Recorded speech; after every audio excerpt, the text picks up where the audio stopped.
Assalamualaikum warahmatullahi wabarakatuh. Saya Ikvina Rizky Halala, NIM 1901016061 dari kelas BPI B4. Di sini saya akan menyampaikan 6 hadis dakwah, yakni yang pertama yaitu niat berdakwah, 2 dasar berdakwah, 3 prinsip dakwah moderat, 4 pendekatan dakwah, 5 materi dakwah, dan yang terakhir yaitu tahapan dakwah. Yang pertama yaitu hadis tentang niat berdakwah dari Amirul Mukminin Abu Hafs Umar bin Al-Khattab radhiyallahu anhu.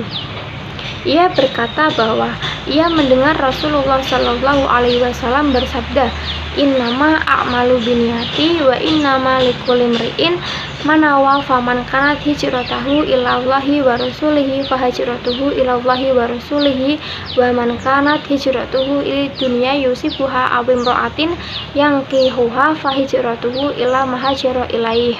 Yang artinya, sesungguhnya setiap amalan tergantung pada niatnya. Setiap orang akan mendapatkan apa yang ia niatkan. Siapa yang hijrahnya karena Allah dan Rasulnya, maka hijrahnya untuk Allah dan Rasulnya. Tetapi siapa yang hijrahnya karena mencari dunia atas karena wanita yang dinikahinya, maka hijrahnya kepada yang ia tuju. Hadis riwayat Bukhari dan Muslim. Hadis ini menjelaskan bahwa setiap amalan benar-benar tergantung pada niat, dan setiap orang akan mendapatkan balasan dari apa yang ia niatkan. Balasannya sangat mulia ketika seseorang berniat ikhlas karena Allah, berbeda dengan seseorang yang berniat beramal hanya karena mengejar dunia, seperti karena mengejar wanita.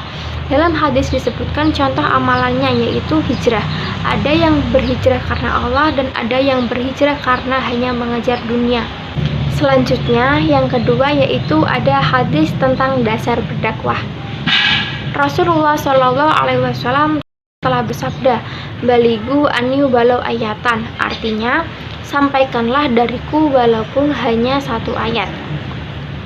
Perintah Allah Subhanahu wa Ta'ala untuk menyeru kepada sekalian manusia merupakan perintah untuk berinteraksi melalui informasi dan komunikasi.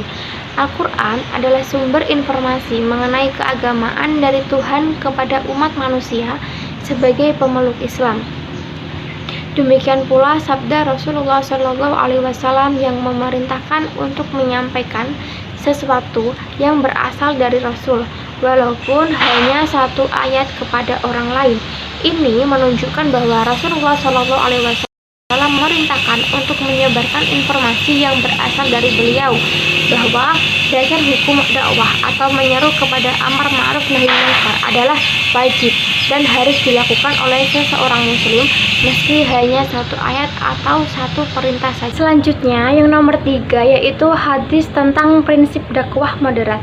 Salah satu prinsip dakwah yaitu memudahkan, bukan menyulitkan, yakni hadatsana Yahya bin Yahya qala qara'tu ala Malik an Ibni Syihab an Isa bin Tolhah bin Abdillah an Abdillah bin Amr bin As qala waqafa Rasulullah sallallahu alaihi wasallam fi hajjatil wada'i bi minalin nasi yas'alunahu faja'a rajulu faqala ya Rasulullah lam asyur fa halaqtu qabla an ahra faqala idza wala haraja thumma ja'ahu rajulu akhara faqala ya Rasulullah lam asyur fanahartu qabla an armiya faqala armi wala haraja qala fama su'ila Rasulullah sallallahu alaihi wasallam an syai'in qudina wala ukhara illa qala af'al wala haraja.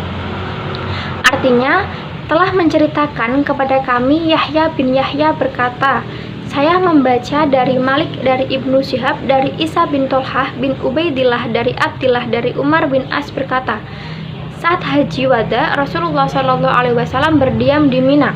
Orang-orang bertanya kepadanya, ada seorang laki-laki yang datang lalu bertanya, wahai Rasulullah, aku tidak ingat hingga aku sudah mencukur rambut sebelum menyembelih hewan kurban.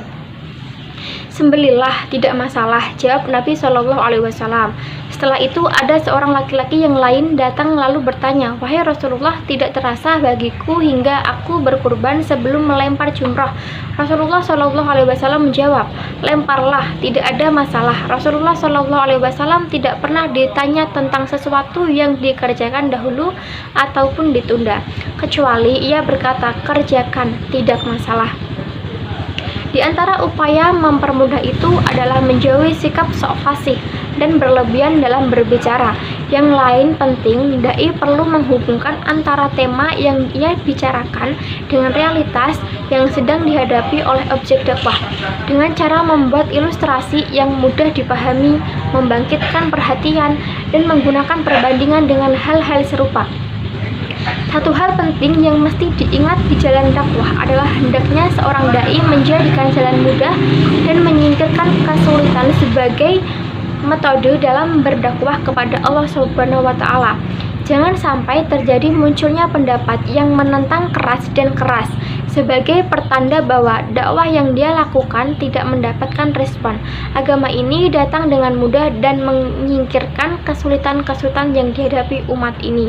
Selanjutnya yaitu hadis tentang pendekatan dakwah, yakni man ra'a minkum munkaran falyughayyirhu biyadihi fa in lam yastati' fa bilisanihi fa in lam yastati' fa biqalbihi wa dzalika ad'afu iman. Artinya, Rasulullah Shallallahu Alaihi Wasallam pernah bersabda, "Barang siapa yang melihat kemungkaran, maka cegahlah dengan tanganmu. Apabila belum bisa, maka cegahlah dengan mulutmu. Apabila belum bisa, cegahlah dengan hatimu." Dan mencegah kemungkaran dengan hati adalah pertanda selemah-lemahnya iman. Dengan demikian, berdasarkan hadis tersebut, ada dua macam hukum dakwah, yaitu hukum secara umum dan hukum secara khusus. Hukum secara umum adalah bahwa pelaksanaan kegiatan dakwah ditetapkan sebagai kewajiban yang hukumnya fardu kifayah. Hal ini disebabkan karena tidak mungkin semua orang memiliki potensi sebagai mubalik dan dapat melaksanakan dakwah dengan baik. Sedangkan hukum secara khusus adalah ketetapan hukum yang dijatuhkan kepada seseorang yang keluar dari hukum fardu kifayah, disebabkan oleh tingkatan kemampuan dan ketidakmampuan seseorang. Ada 3 cara dakwah pada hadis tersebut. Pertama, yaitu mencegah dengan tangan atau dengan kekuasaan atau jabatan yang dimiliki seseorang. Yang dengan jabatan atau wewenang yang dimilikinya, dia akan didengarkan orang atau orang akan menyenanginya. Kedua, dengan cara lisan, yaitu berbicara dengan kebenaran yang dilontarkan kepada mereka yang melakukan kemungkaran, dan orang ini harus mempunyai mental yang cukup kuat dan dalam melakukan tindakan pencegahan kemungkaran. Ketiga, dengan hati. Ini merupakan jalan terakhir untuk menasihati orang lain, yaitu merupakan selemah-lemah keadaan seseorang. Setidaknya, ia masih tetap berkewajiban menolak kemungkaran dengan hatinya. Kalau ia masih dianggap Allah sebagai orang yang memiliki iman, walaupun iman yang paling lemah, yakni mentalnya tidak sanggup untuk mencegah kemungkaran. Penolakan kemungkaran dengan hati merupakan batas minimal dan benteng tempat penghabisan dari upaya pencegahan kemungkaran. Selanjutnya yaitu hadis materi dakwah. Di dalam materi dakwah terdapat masalah akidah. Masalah akidah ini secara garis besar ditujukan oleh Rasulullah Shallallahu Alaihi Wasallam dalam sabdanya, yaitu al-imanu an tu'minuna billahi wa malaikatihi wa bil qaihi wa bi rusulihi wa tu'minu bil ba'as. Artinya, iman ialah engkau percaya kepada Allah, malaikatnya dihadapkan kepadanya, pada nabi utusannya, dan percaya pada hari bangkit dari kubur. Aspek akidah ini yang akan membentuk moral atau akhlak manusia. Oleh karena itu, yang pertama kali dijadikan materi dalam dakwah Islam adalah masalah akidah dan keimanan. Keyakinan demikian yang oleh Al-Quran disebut dengan iman. Iman merupakan esensi dalam ajaran Islam. Iman juga erat kaitannya antara akal dan wahyu. Bidang akidah ini bukan saja pembahasannya tertuju pada masalah-masalah yang wajib diimani, akan tetapi materi dakwah meliputi juga masalah-masalah yang dilarang sebagai lawannya, misalnya syirik atau menyekutukan Allah, ingkar dengan adanya Tuhan, dan sebagainya. Hadis yang selanjutnya yaitu tentang tahapan berdakwah. Di dalam tahapan dakwah terdapat dakwah dengan mengetahui keadaan yang didakwai. Ali bin Abi Thalib radhiyallahu anhu berkata, "Hadza sunasi bima ya'rifuna turiduna ayyukadziballahu wa rasuluhu." Yang artinya, sampaikanlah kepada manusia menurut apa yang mereka ketahui. Apakah engkau menginginkan Allah dan Rasulnya didustakan?